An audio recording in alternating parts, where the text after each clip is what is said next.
Welcome to The Terrible Take, a daily segment telling Steelers Nation what's on our mind.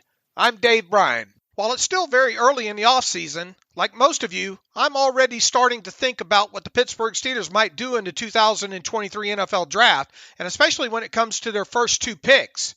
While a lot can and will change by the time the draft gets here, I can't help but think that one of their first two draft selections is likely to wind up being a defensive lineman. Why? Well, when you look at the defensive linemen the Steelers currently have under contract for the 2023 season, that list includes Cameron Hayward, Montravius Adams, Isaiah Loudermilk, Jonathan Marshall, DeMarvin Leal, and Renell Wren. Honestly, Loudermilk, Adams, Marshall, and Wren are all more backup types at this point. Heck, Wren only played one defensive snap for the Steelers in 2022, while Marshall didn't even dress for a game after he was acquired late in the season. There are no guarantees that either will meet the standards of making the 53-man roster by week 1. As for Leal, can he become Hayward's new sidekick in the defense and thus be an every down type player with his hand in the dirt? I'm not sure that we know that for sure quite yet. While Leal did do some nice things in his limited rookie season playing time, he was more of a versatile chess piece the way that he was used. I'm really interested to see what the summer brings when it comes to him. The Steelers have 3 unrestricted free agent defensive linemen this offseason in veterans Tyson Alualu, Larry Ogunjobi, and Chris Wormley.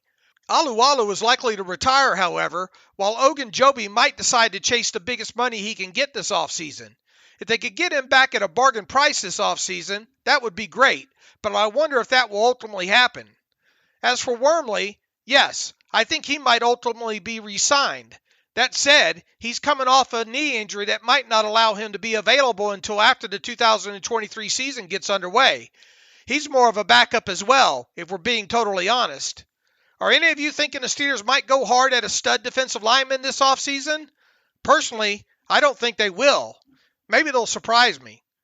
So, where does that leave me? Well, obviously thinking that one of the first 2 picks will ultimately be an ass-kicking defensive lineman and one that could see a lot of playing time during his rookie season. Even if Ogunjobi is re-signed, I think that could ultimately be the case. Like I said a few minutes ago, it's still early in the offseason and a lot can and will happen between now and the start of the draft. Even so, I think quite a few things will need to happen by the end of April to get me thinking that one of the Steelers' first 2 selections in the 2023 NFL Draft won't be a defensive lineman.